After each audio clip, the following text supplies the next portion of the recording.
Ce qu'il faut savoir sur l'autonomie des batteries de nos smartphones. L'autonomie de notre smartphone est intimement liée à la capacité de leur batterie exprimée en milliampères mAh, mais pas que ce qu'il faut savoir.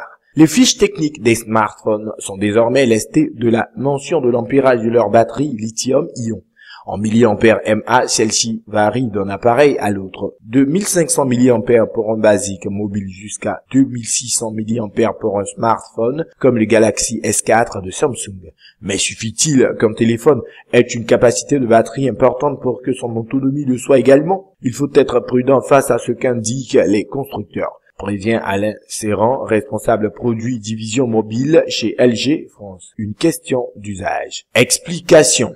Nous avons toute une utilisation différente de nos smartphones. Certains ne l'utilisent que pour téléphoner et accéder à leur mail, là où d'autres lisent en plus des vidéos ou jouent avec des heures durant. La 3G est aussi moins énergivore que le Wi-Fi, mais ce n'est pas tout. L'autonomie va également varier selon la taille de l'écran et sa résolution. Plus cette dernière est importante, comme avec une résolution Full HD, plus son incidence sur la consommation électrique de la batterie sera grande. Autre dévoreur d'énergie, le processeur. Ce n'est pas le nombre de cœurs qui importe, mais la vitesse, précise Alain Serran.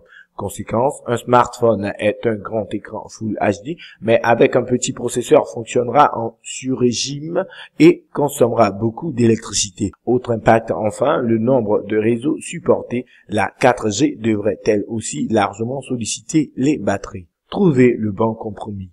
L'appareil idéal, celui qui entre la taille, la résolution de l'écran, la vitesse du processeur et la capacité de la batterie sera bien proportionné. Mais bien en peine, le vendeur qui vous indiquera au bout de combien d'heures il vous faudra recharger votre équipement. Défi pour les constructeurs. Augmenter la capacité des batteries sans que leur masse et leur encombrement ne gonflent à vue d'œil.